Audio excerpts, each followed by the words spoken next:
Ready, Carol? I'm ready. Go We'll ahead. call this meeting to order for the Human Resources Agenda. All right, Carol Young, Here?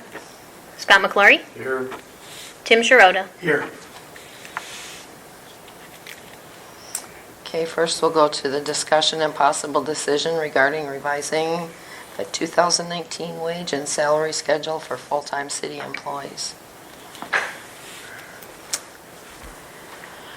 And everybody has their packet for that. So, as you may recall from the council meeting, we talked about this, I think it was first meeting in August, just about, this was passed or last updated back in 2019 in August, and so I just wanted to find out whether you guys wanted to make any adjustments, and really the purpose would just be to, it really would more pertain to new hires, because this is what is used to determine what the range is for hiring new people. So I don't think anybody would be affected. I don't think any current employees would be affected because everybody's above the minimum as far as I'm aware. But we'd obviously double check if you did make any adjustments. But the intent would just be to, if you want to make some adjustments between now and when we do our wage study, if we do a wage study, then this could just be an intermediary step. Again, just it's been 3 years, so didn't know if you wanted to make any changes. That's really just the question. When would it go into, if we decide to make a change, when would it go into effect? It could be Right away, or it could be first of whenever the you year? want. I mean, ideally, it'd be probably sooner rather than later, only because this is again what we use to make hiring decisions. So, but I mean, again, it's up to you. So. Okay. If we put something in effect, you're saying that, say you raise a starting wage from 17 to 18, is there an employee that's been around a year or two that's making 18 something and not getting a raise? Is that what you're saying? Yeah, it doesn't affect any current employees, correct, unless they were to fall below the minimum range. We don't want somebody to fall below, but it's just. Is that a concern at all, that they'd be, new hires now making almost the same money I'm making after a few years? Again, I don't think that is really going to, everybody that I'm aware of is pretty far above that minimum step, except for maybe somebody who just got hired now. I mean, maybe within the last month or two, but most employees who have been here for a couple of years have been getting 2.5%, 2% increases every year. So, I mean, might they get slightly closer to where the minimum is? Yeah, it's possible. Mm-hmm. What's your suggestion for, are you thinking a percentage? Or? I mean, I was just thinking, and again, this is just for discussion purposes, if you wanted to adjust it by like 0.5% per year or 1% per year, just as if, to try and to take into account it's been 3 years and those benchmarks haven't moved at all. So, and part of the benefit of only doing it by like 0.5% or 1% is that it shouldn't cause as much as the concern you're talking about, where if it was something more dramatic like 2% a year or 2.5%, yeah, then you very well have the minimum hiring levels almost equal to where some employees would be. So. You have any thoughts, Scott? I'm not opposed to having a discussion about it as part of the bigger, budget. I mean, normally by this point, we've already had budget meetings because we normally try to sign the budget before the last meeting in November, for next year. Normally, obviously with, the changing of the guard, we're a little bit behind that, but I'm not opposed to considering it. But as you often say, everything, costs money, and to simply have a recommendation come out of our committee that says everyone should get 2%, well then, what is gonna have to change or amend or whatever with the levy or whatever to be able to absorb that. So I'm not opposed to discussing it, in a broader sense when we get that far. But I was thinking I was under the assumption that it would only be applying towards, well, we could have retro pay, but I was assuming that we were going to be, if we make any changes here with the fire department or police or whomever, or any other city employee, would be effective in January with the new budget. And just for clarification, this wouldn't impact any current city employees. It would Right. only impact Right. potentially new people getting hired. That's why we didn't have the budget part of it. Right. Because, yeah, I understand, we're not gonna come to you and say, hey, you wanna increase everybody's wages by 2%. Right, But we don't know how much it's gonna cost, and we can't, right. like, we're not gonna. And how many, aside from service personnel that are present here with the chiefs, do we have any current vacancies? We have one, right? Okay, so it's not like there's 18 people who are like, I'm not gonna be a line operator unless you give me a 2% raise, or, I'm not coming on or whatever, so.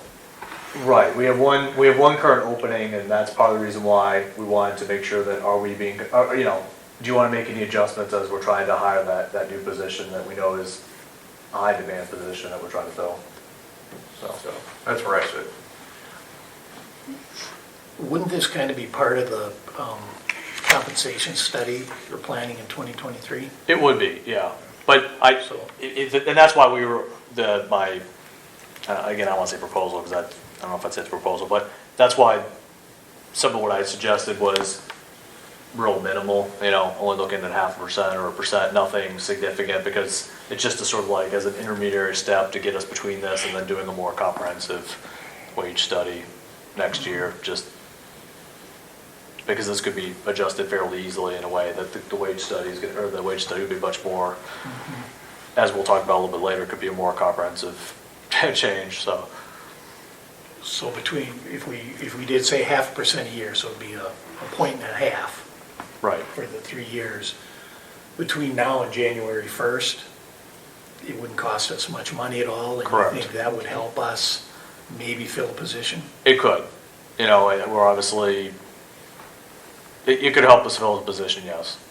Whether it's the current opening or if there's another opening in the next, 6 months, depending on when, because it's gonna take us a while to do the wage study, and then if there's recommendations, so, it could take another, it could be something that's not done until next June or July, by the time you guys go Right. through the process. So do you wanna still be operating off of August 2019, prices or wages, or do you wanna have at least some adjustment between now and then? Again, it's your call. Well, for the vacancy, go ahead, Lacey. I didn't really look this over prior to now. The front office positions are no longer at this wage. It was changed under Jim. So we would definitely want to make sure that's up to date before moving forward with this. And then I think there would be one spot that would immediately be impacted, the secretary and utilities. Which employee is that? Jody, Uh, because she's making less than what it says she should be making. Unless that's inaccurate. We'd have to check on that. 'Cause So those would be the ones I would say Yeah. would have to be double checked. So the one position that we have in utilities that you were mentioning, obviously it's vacant, so we're not paying anything towards that position. So this 0.5% or 1% or whatever, we could absorb that, it wouldn't be a problem. Correct. Yeah, so it's not like we need like a budget amendment or anything like that, so I'm good with that. It'd only cost us money if we filled the position at the new wage. Correct, right, right. That's one position. So Right, so I guess I'm fine with that. if that makes your life easier. Yeah. As long as what Lacey says, checks out, I'm good with it. And if you lean a certain way, we can certainly then, at the council meeting, tell you, we've double checked, if you want to do this adjustment, it would impact 1 or 2 employees if there are, in fact, those employees would be impacted, but. Well, I'll make a motion to send that to the full council coming out of our committee then. Which, What, like a 0.5% 0.5%? a year per year for 3 years that plan's been in force or whatever. Right. So I'll second it. okay, so Scott made the motion, Carol second. All in favor? Say Aye. Aye. Okay, so next we'll move on to, well, we kind of talked about it, but discussion and possible decision regarding conducting a compensation study in 2023. And as Alderman Young just said, these are all kind of related, but this was just more of just to talk about it, kind of give you a heads up that it would be helpful if we did some sort of wage study in '23 We're certainly trying to budget for it, but just because it has been a while since the city's done a study.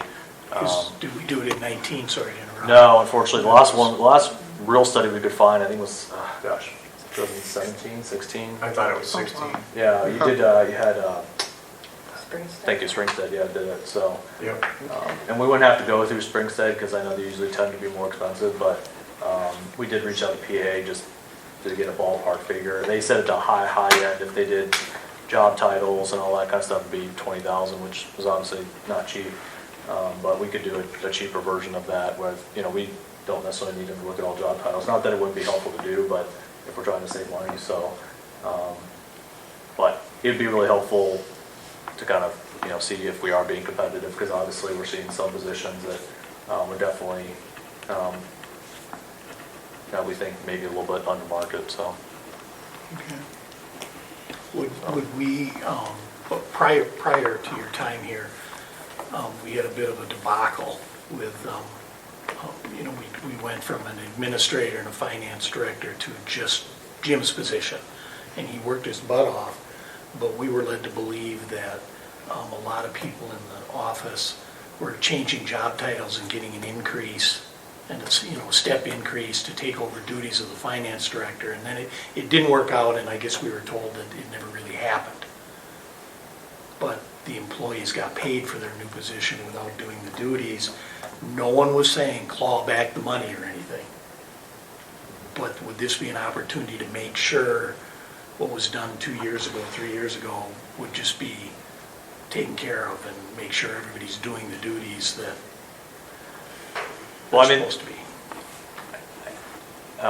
be? It could be.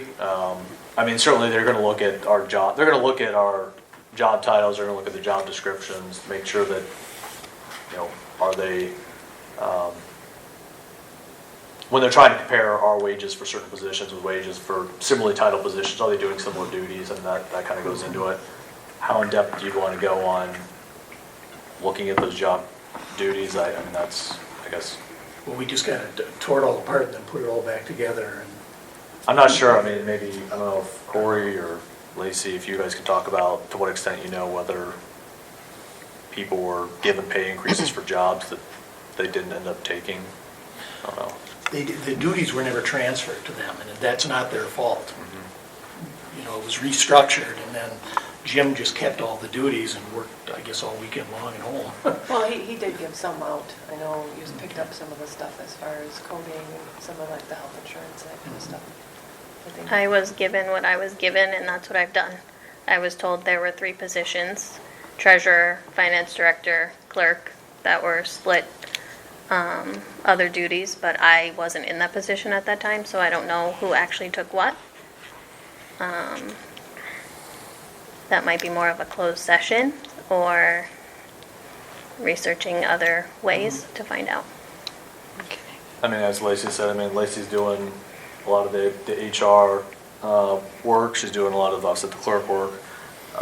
Corey is definitely fully engaged on the finance side of it, so I don't know what duties, let's say that, for example, Jim was supposed to delegate that haven't been delegated. I think, as far as I know, they almost all have, so. Okay.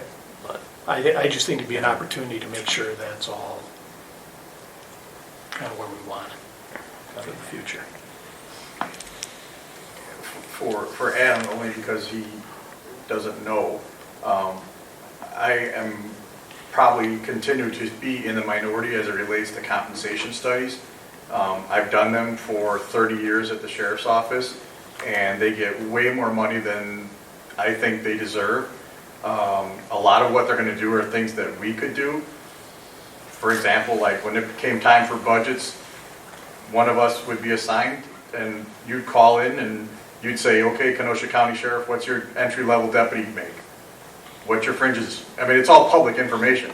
Now, it is labor-intensive. I'm not going to dispute that, but I've always personally, I don't know how the other 5 feel right now. Tim knows how I feel on this, and probably Carol too. I struggle with spending $20,000 on, or even $10,000 on a study that on some of the things that we could do internally. Again, it is labor intensive. Yes, it's going to take many phone calls and many return phone calls and whatever, but to compare apples to apples is not as difficult as to hire someone to give us a compensation study. That's always the way I felt. And I know that may fall on deaf ears again this time around, but that's how I feel. Because they're not cheap, and like I said, they give you what you already know. This is the starting wage, this is the midpoint, this is the highest end, just like this. And the other email that we got that says, police chief, I think was the first thing I saw. This is the starting wage, this is the highest police chief of a similar municipality, and this is the midpoint. We want to make sure all our people are at least at midpoint, was what we all internally agreed upon a million years ago. So. And I know that kind of stuff is public record, but is there a way that you can go online and find out what? I mean, only in the sense that, are you talking about from other cities? Or? Yeah, from local, The way you could do that is if you sent them government data requests and basically said, tell us. Okay. Right. So, Right. which is largely what a lot of the people doing the wage studies do. Now, part of that is going to be, they're going to be comparing, I'm going to make up a title, Office Assistant 3, are they doing similar duties as Office Assistant 5? And, you want to make sure that. I agree. So, and like you said, it is labor intensive. I don't know, is there some benefit in the sense that, they're going to come back with a recommendation as to what they should be. And I think there might be some value in having an objective recommendation as opposed to it looking like, Corey or me or somebody else is saying that this is what we think you should get paid, because I don't, necessarily want to be determining what the value is of a position. But currently, correct me if I'm wrong, but currently all of our employees, we'll take the fire chief out of it for right now because that's a different kettle of fish, but all the other city employees that we currently have on the books are above minimum. As far as I'm aware, yes. They're all at least at midpoint, if not higher. I don't know if I don't think they're all at midpoint, no. But nobody's at the starting wage is what I'm saying. Like nobody's at $19.12 an hour for, like you said, clerk 3 or whatever. I mean, we have DPW crewmen that have started within a year ago, roughly around that year time frame. So they're going to be 2.5% above that starting rate. Right. But that would be no different than the starting rate if they were at McGuanago PD. If that's their starting rate, that's what you start at. Mm-hmm. Okay, that's what I'm saying. We have done some independent wage studies over the past few years. That has been me, per Jim's request. And so we have a lot of data. That's why I realize some of these numbers are not accurate. Right. It is extremely labor intensive, and our employees don't necessarily line up with what other municipalities have. Like, we don't have HR. That's me. We don't have specific, you are the secretary, you are accounts payable, you are payroll. We have a lot that are intertwined. So I think if it is at all possible to get someone to consult with us, whether it be just a little bit, to help us make sure we are really helping our employee, because they do more than just one job. Okay. But again, I'm not opposed, since we haven't had one for 6 or 7 years. It's time for us to do some level of compensation study. I agree with that in print and in philosophy. I'm just, like I said, most of us at this table have seen when you hire somebody as a consultant, it's like, here's the check, this is how much it's going to cost. And even if you put it out for bid, the best person's still going to be like 20 grand to tell you what you already know, that this person should make $1 more an hour and that person makes $1 too much. Well, at least they're saying it, not us. Huh? At least it's not you saying it? What did you say? Yes. Okay. So I'm not opposed to a compensation study, but I would like you or somebody else on the staff to really fine tune what exactly they're going to do for us versus, like you said, you called up to PA up in Whitewater and they're like, well, at the worst it's going to be 20 grand. Well, okay, we tell them to do the study and it comes in at $19,999. Well, and Okay. well, they told me they could give us a more refined estimate once we told them the number of job classifications we Right. have, which I had asked. And do we need to do every single one of them? I'm not being a jerk. I'm just saying every single job title is more money. everything listed on here does not exist anymore, so it would be a little different, yeah. And that's what, I know Lisa was pulling together. And maybe it is what it is, but I'm just, like I said, I've just always struggled with consultants. And look, Joe knows what I'm talking about. Like, look, I understand what you're coming from, and I get it. Like, I understand your concerns about it. It does seem like a lot of money. My only caveat would be that, like, if we can get something good, it hasn't been done, like I said, since at least 2016, 2017. Right. It's been a long time. We're really facing a situation right now where, you know, it's tougher and tougher to fill these jobs. And, I mean, as the chief will talk about in a few minutes, I mean, losing a lot of firefighters, water's obviously losing people.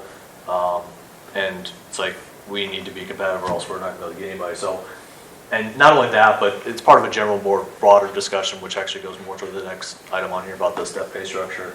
About, there's just a lot of uncertainty about the city's compensation, I think, for what people are getting paid, how they're getting paid, you know, what their future pay will look like. And so it just, to really make an investment to kind of get current would be helpful. Well, I'll be willing to do this. I'll be willing to make a motion that we consider going forward with a compensation study in 2023 and send that to the council. I don't want to say yes to it or no to it until we find out exactly what is it going to cost. And, you know, again, if you come to me and say, Scott, we've got this little kitty of money, we can spend up to 25 grand, it's not going to affect anything, you know, okay, come back to me and say that. I'll second that. Okay. Roll call. Right? If you want to do a roll call. Sure. Scott McClory, Yes. Tim Sharota, Yes. Carol Young. Yes. Okay, motion carried. And I'll do the same thing with the step pay. It's that simple. I mean, again, if it works, it works. If, you know, to consider, at this level, all we're doing is bringing it back to the full council to consider it. So, yes, step pay makes sense. But again, I'm sorry, that's my motion. I'll second that. I'll consider it. And Yeah. my question is a step pay that you could slot people in, different steps according to their qualifications? Is that Right. in a I nutshell? assume it's years of service plus qualifications. Correct. And are there opportunities for one to get to a point where you get what we used to call it the county being red circled? No. Okay, because that does happen in some public entities as well as private entities. You know, you've already gotten all your steps and you've been there 20 years, well, you're already maxed out. You can't make more than you make except for the 2% a year that everyone's getting. That's red circle or fourth quartile at the county. Okay. So I may be speaking different language than you guys, but But my understanding is the red circle you're talking about is where someone reaches the max, their pay doesn't increase, but they get a, let's say, 1 or 2% bonus. I'd say bonus. Merit raise, yeah. Well, not a. I've been told not a. Payout. It's a payout, but Oh, it doesn't actually okay. increase. we didn't do it that way, but okay. So, Yeah, but what you're talking about, yes, that is ultimately the way I've seen it done. Where if you have 10 steps, 15 steps, Right. once you hit that ultimate max, Right. you're not going to get further steps, but you would get a yearly adjustment. stipend, whatever. Okay. Well, it's Yeah. a cost of living Yeah, adjustment where not only you get that, but like that's how all the steps then. and just Shift. because I don't remember off the top of my head, we currently don't have dedicated steps at the city. No. Like 3 years you get this, 6 years you get this. No, we don't have anything step related. We just Right. have the annual. Performance review. Huh? Performance reviews. Right, every year, I was just gonna say, every year you have the performance review and then based upon, you know, your, Performance. above average, whatever, you get up to 2 or 2.5%. Correct. Okay. And you wanna go away from that, you wanna go to dedicated steps. Yes. Now they would still be tied to merit. Like obviously, if Right. you don't. You don't get a raise just because you've been here 10 years. Correct. Yeah. Your supervisor would still have to say you've had a satisfactory job performance for the year. I'm going to advance you a step, or you don't. Let's say they get the COLA. That's possible too. Right. But yeah, there's no structures to help you were getting paid, and as a result, there have been some adjustments in recent years that, to be honest, weren't really tied to any clear explanation. You know, there was no job title change. There was no, and it breeds a lot of uncertainty. Right. And from what I've heard from some of the people we've left recently, they left because they didn't know what they'd make in a year or 2 or 3. They had no clear what's my career progression. Right. What's my, so to give them something concrete where every year you're here, you have an incentive to stay, 'cause you're getting, and typically, part of the purpose of the step structure too is, you're giving people incentive to stay every year, because you're gonna get a 2.5%, let's say, step, and then maybe a, 1.5% COLA. So like, you might actually get a 4% for that year, and that Right. encourages people to stay. You can actually see your short-term and long-term growth if you meet the Correct. expectations. Yeah. Yeah, okay. And you know where you're gonna. I'm not opposed to that. So, Are the steps like every year, every Yeah. 5 years? it's every year typically. And you can have 10 years, you can have a 10 step, you can have a 15 step, depending on how many. So part of what the purpose would be then is hopefully, if we do, let's say, a wage study, they can either, A, help put the steps together, or two, at least at a minimum, give us, if we have more concrete mid, and max, then we can put those steps in there. And yes, getting people on the steps the first time is always, always tough, because, some people, I can tell you right now, there are plenty of people in the city who are getting, paid, well, I can't say plenty of people. There are people who are getting paid right now way above what the max is for the range right now. There's people who are like, it's all over the map. And so getting people on a step is going to be, it's not going to line up perfectly. Some people are going to be basically between steps. If your steps are typically evenly spaced, then yeah, there's going to be people right now who are going to be earning between step 5 and step 6. So typically, like, okay, you at least give them step 6, kind of give them the benefit of the doubt, basically. Which is, yes, going to cost money to do that. But once everybody's on there, it's so nice, because then it's just consistent, it's coherent. When you hire new people, there's a clear kind of understanding that, generally speaking, you typically hire people between the mid and the minimum and the midpoint, generally speaking. There may be exceptions if someone's really super qualified, but at least, again, there's some understanding as like why somebody new might come in getting paid what they're paid, and anyway. Matt, I think you want. I just wanted to, just for clarification, so within the last year, Jim had brought to the council about getting rid of the red line. So that did go away. Right. Okay, I just want to make sure that everybody was on that same page then. That there's not that top end where you only get that 1.5% or 2.5%, that you can continue to increase every year. Okay. So we had a motion and a second on this one. All in favor, say aye. That's Aye. easier for you, aye. Thanks, Carol. Sure. Okay, next we move on to discussion and possible decision regarding market adjustment to hourly pay rate for firefighters.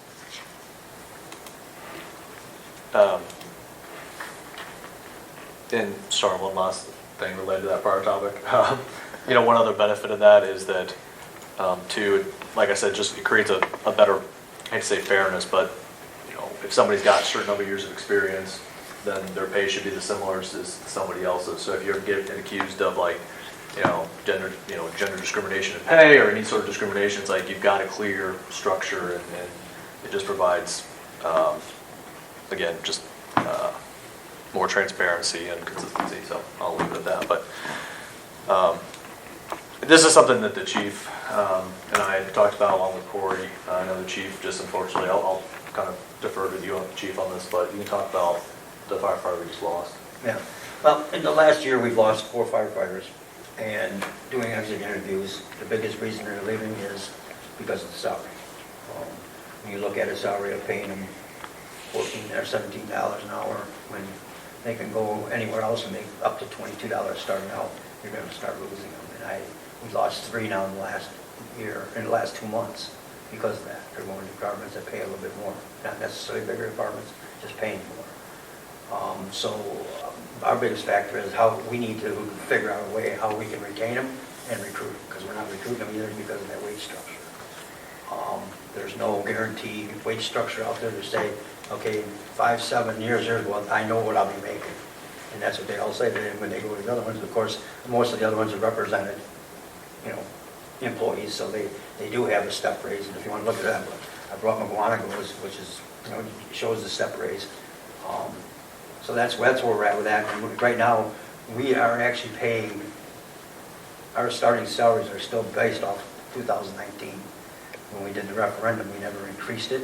We're still paying off of that. So we're $2,000 to $3,000 even lower from where we should be for starting wages now because it took us that long to get there. And I thought Jim had updated that, but looking at all the salary structures that I see out there, we never increased it, so that's why we were kind of way behind. And I sympathize, and I know it's going to cost money, but at the end of the day, we cannot continue, cannot afford not to get them, we can't afford not to retain them once we have them here.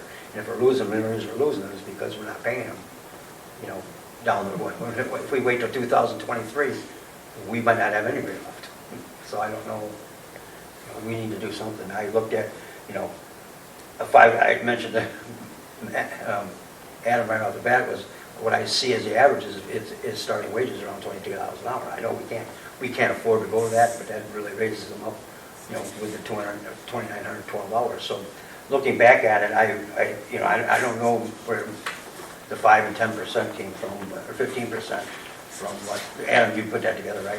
Well, because when we talked about it, you had said you were trying to get up to $22 or Right. $25, and we knew Right. we couldn't afford that, so we were trying to do half of what you requested, which was like 15%. And I went back, and today I worked all day on it, and I looked back at it, and I took 10% and just went with that number of starting wages, and I compared it to the state chiefs, fire chiefs study. It gets us more in line with the departments our size. We're still a little bit less, but not much, and I think that's a good starting point for us, to be honest. And with that being said, we have the money budgeted already this year of that 10% because we never hired all the employees, so that money is out there and available. I think it would be a good thing for us as a city to show that the people we have to retain them, that, you know, we're willing to up their salaries to keep them. And if we're not, they're going to keep moving on, and we're just going to get ourselves deeper and deeper in the hole. And so that would be my suggestion. And I looked at your thing here for the 5, and are you using the whole 24 people, or are you using what today's staff is? Because these numbers look pretty high from what I figured out. Yeah, this is. I use today's staff. This That's is off the something. budget. This is off the budget. Which These would are- be- Okay, right, Should which be is, everybody's salary, right, okay, yes. okay. So what I tried to do, and my numbers could be here or there, but at the end of the day, if we went the 10% right today to give them, you know, get them up to where they need to be by the end of the year, try to retain them, it's going to cost a total of a little over $74,000, which is, we already have that money budgeted, and the Elkhorn share of that is 54%, so it's about $40,000. So the townships would kick in on that. Right, of that 74, but they're already kicking in. It's really not, it's not even a budget adjustment. If the money's there, we already budgeted for the money. It's going to be going down the road, we'll have to kick that up a little bit, but, you know, I look at it as we're still down 6, 7 people. We've already budgeted that money through the referendum, so the money's going to be there, it's going to be there until we get all 24 hired, so I don't know. And how many are we short? We have 20 of 24? No, we're down to 17 now. We just lost 2, we had 19, We have 17 of 24. right? Okay. So if you're talking a 10% raise, that's not just for new hires. That's across the board. Across the board. Otherwise, Everybody gets- you're gonna, if you just give it to new hires, you're gonna You're gonna be making more compress money. everything, it's gonna be worse. Yeah. Okay. Well, I looked at, we don't have 10% in front of us, but I looked at the 5%, and I don't think anybody's gonna make a decision where to work or whatever for, you know, $1,000, $1,500 more a year or less. I think we gotta do better than that. The 15%, what is that? If you go 15%, that's about $1.50 an hour. So that's $3,000 a year, probably a little more. Right, but right now, when I did the math of what our current employees are, and I used just January 1 wages, our starting firefighter, just a basic firefighter, EMT, is making $52,000. With the increase of 10%, it gets them right around $57,000. So that gets us in the window of the average. The average is right about 57, 58 for the state. Yeah, of starting wages. And you'd be able to compete then. Yeah, because I think, You're trying to I think if we give the 10% now, and then next year, we're looking at putting 5%, you know, up to 5% in there, then I think we'll be right at where we need to be.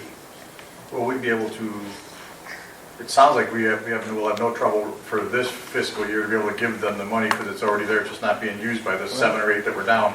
Then we're gonna have to do how much finagling in the 2023 overall budget in order to keep them at 10% plus give them up to an additional 5%. This year, we can swing it, but what's the total overall cost of the budget gonna be beginning in 2023 then, Corey? Well, I think we were kind of crunching the numbers with using the 15%, so I would say. Oh, on the last page? Yeah. And help me understand why the change in the levy, the ambulance is a negative, the fire department's a positive, and then the total's a negative. Glad you asked that, Alderman.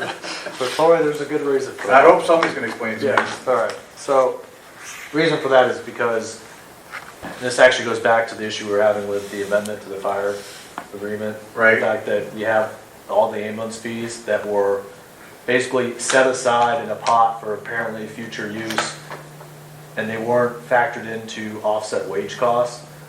So if we actually use that to actually help pay for the wage costs instead of just using it for all capital, we basically had like $400,000 basically of ambulance fees that were not factored in. And so this year, for this year's levy, when well, I should say this year, but last year when you guys budgeted for this year, the levy that the city's portion of the levy for the ambulance was based off of just wages. And they split the wages, and none of those ambulance fees were applied to reduce that cost. So we levied more than we needed to this year, basically, to fund the ambulance because the ambulance fees weren't used to help offset that cost. And on top of that, as we may have mentioned in one of my emails to you guys, or we think we talked about even what was the allocation, even with the towns, wasn't necessarily exactly the allocation it should have been. And so all those together means that even raising the fees, at least for the ambulance side of it, even raising the wages on the ambulance side of it, we still anticipate the levy going down. We're anticipating right now with no changes, the levy going down, what, 189,000 approximately next year? I meant for if we made no changes to the wages. Or was it, we budgeted 5% for next year. We budgeted a 5% increase for wages next year. Even with that, it was going to be, as you can see on the first page, you're looking at a levy decrease of $185,000. So, Yeah, it says at 5%, the total anticipated change is minus 126. that's for for the ambulance and fire. yeah, if you combine the two. But if you just look at the ambulance side of it, Okay. I think we were just getting more revenues in than we Right, anticipated. our revenues Once have. they started getting all the calls and we weren't Right. sharing it with other Right. people, we were bringing in. more Yeah, if you revenue. remember right, 7 years ago, we were kind of breaking even. That's why we couldn't pay for the people, to hire the people for the EMS, because we're operationally wise, but what we were collecting was only breaking even for operation. Yeah. So they added on, we couldn't do it. As that's happened now, we've increased our call volume, plus we keep steady at what we're charging, and we're at the market value every year. So that's increasing, and our collections are increasing, so we're getting that money. And there might be some decrease in what the revenue is because of what's going on with Medicare and Medicaid.